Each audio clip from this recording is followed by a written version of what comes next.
One of the things that QCells is really focusing on is thinking about the entire life cycle of our products and thinking about embodied carbon, because we know, of course, the reason we exist is to combat climate change and look at carbon emission reductions. So we want to do that internally as well.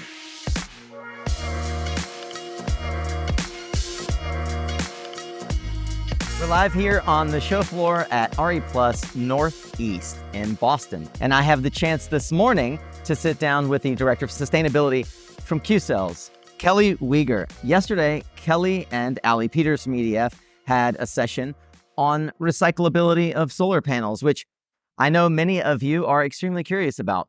We're going to talk a bit about the life cycle of a solar panel and some of the things that we don't often think about with regards to the conversation around the embodied carbon and how all the things that we're putting out in the fields actually do contribute to climate change, but there's more than that we have to take into consideration. Kelly, thanks for joining us on the Power Up Live stage. Glad to be here. Yesterday's conversation, I'm sure stirred up a number of questions. Was there anything that came up in the crowd questions at the end that perhaps surprised you around folks' level of understanding of recyclability?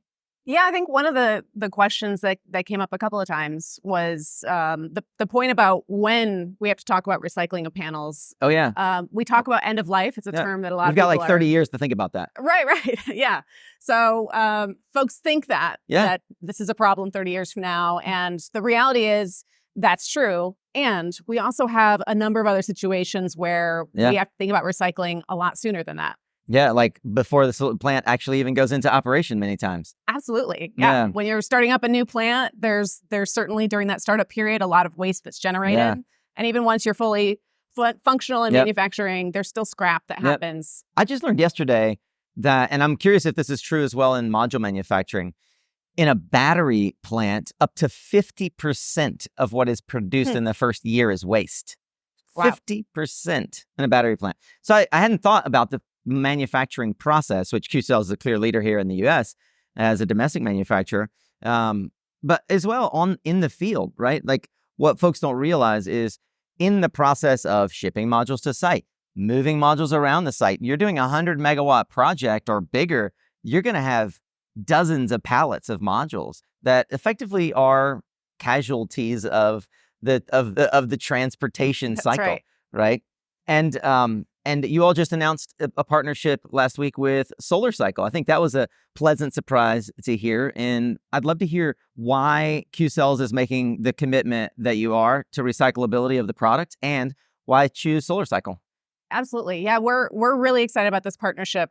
We went through an extensive due diligence process looking at a number of different recycling partners that are out there. And as we were doing that, we discovered that the range of options was pretty broad. So there are a lot of companies that see this as an opportunity. The solar industry is growing, and they think, hey, I want to get in on this. And some of them are making a good effort, but others are really heads, above the rest. Yeah. So when we were exploring our options, SolarCycle stood out to us because they are one of the companies that they come from the solar industry. They have a lot of knowledge about it. And they are truly mission-driven to get us closer to a circular economy. So they understand the end goal isn't just landfill diversion, but we want these really valuable resources to go back into new products. Sure. A lot of folks would say, well, a solar panel is a solar panel is a solar panel. And we're using solar panels to mitigate climate change. What does it matter what product I choose? What answer would you have to that sort of, it's all a commodity, it doesn't matter approach?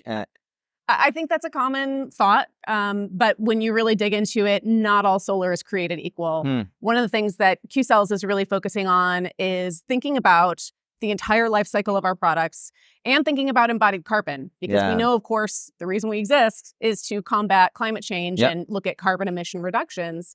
So we want to do that internally as well. And that happens everywhere from, if we look at the life cycle, from cradle to gate and cradle to grave. And so we're looking at how we're sourcing materials, how they're being transported, what suppliers we're selecting, what kind of operations we have in our own facilities, and then all the way to end of life recycling, which all of that has different carbon emissions that factor into the embodied carbon of the product. Yeah.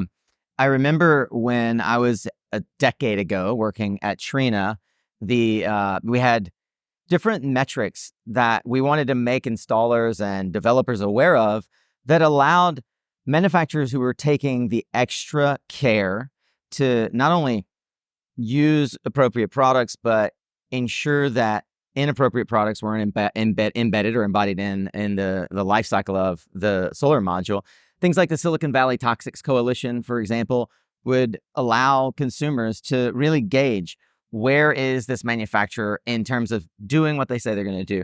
Ultra Low Carbon Alliance is one example that many folks are now hearing. Michael and the team are doing a great job there of helping developers understand the embodied carbon of the product, which we all know is being used against us by, also I'll call it the other side of the aisle, or those that wouldn't want to see solar succeed would say, oh, but it actually creates more waste and carbon than it removes.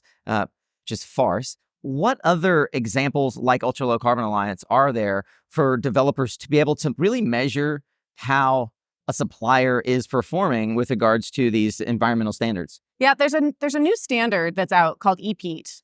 This is a third-party certification. It originally started with electronics, focusing on other things like EPEAT. EPEAT. Is that EPEAT? Okay, EPEAT. Yes. All right. And so EPEAT has been around for a long time and is very well established with things like TVs and printers and other types of office equipment. It's relatively new for solar, and EPEAT has just gone through a major revamp where they're adding this low carbon component to it. Okay. So now, in addition to being able to get a certification at bronze, silver, gold level, in addition to that, there is a low carbon and ultra low carbon option. So we can get certified. And I will say we're in the process of pursuing that certification. Okay. It is very challenging. It is very thorough, very robust. And the numbers that they have established for those thresholds for low carbon and ultra low carbon are pretty competitive. And so as EPEAT certification starts to become something that is more commonplace, and we see more manufacturers pursuing that, I think that is going to be the gold standard in terms of not having to do endless amounts of due diligence individually, of course, company to company. When you see that EPEAT label, it's a no-brainer that somebody else has already gone through every little detail to make sure that we meet all of those criteria. Yeah, it's like having a UL sticker, right? Exactly. It is a sort of a sustainability standard, if you were. If I'm not mistaken, I think First Solar is presently the only manufacturer to have EPEAT, so that's quite an achievement. How long does it take to get an EPEAT certification? It's like a month, I'm sure. Yeah, I wish. It's a pretty extensive process. And I will say, as we receive a lot of customer sustainability requests and questionnaires and stuff like that, literally every question I've ever been asked about sustainability in our company is addressed in EPEAT. Wow. So the depth and the breadth of the certification is no small feat. We've been working on this for almost 2 years. And we're very close to getting certified. We expect to be the first product that is a crystalline product to get certified with EPEAT. I wanted to ask one more question before I let you go, because QCells has made such a commitment as a domestic manufacturing partner to the industry. Tell us about it, for those who maybe missed it, the latest announcement of the wafer factory. Yeah, this is something that we're really very excited about. It's the biggest announcement that has been made in the U.S., $2.5 billion. 25 billion. $2.5 billion. 2.5. Okay, I was like, wow, that's quite a bit bigger. $2.5 billion investment. Yes.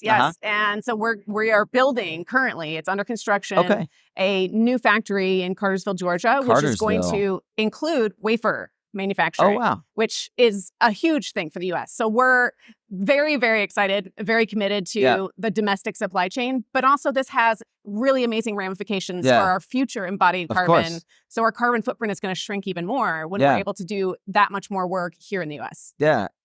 I don't know how many other wafer fabs there are in the U.S.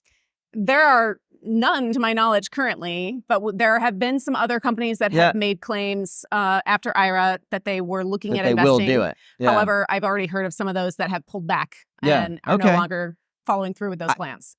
I will look into, and maybe even put in the comments if I find anything, whether or not there are other wafer fabs. I'm sure many of you know better than we do about that, but it's a very exciting announcement nevertheless. It is something that it's the last mile. It's that I mean, it's the first mile technically, Yeah. but it's the part of the manufacturing process that really is the hardest to reshore, as it were. We, as you pointed out, we did have wafer fabs here in the U.S. from Hemlock and Wacker back in the day. I sound like I've been in the industry too long, but QCells once again proving that it is not just an industry leader, but a committed partner to the U.S. domestic solar supply chain. Kelly Weger is the Director of Sustainability for QCells, and I'm so glad to have a chance to get to know you and hear more about the commitments that QCells are making above and beyond the modules that you're bringing to market to ensure that your customers can hit their ESG targets and can do so credibly.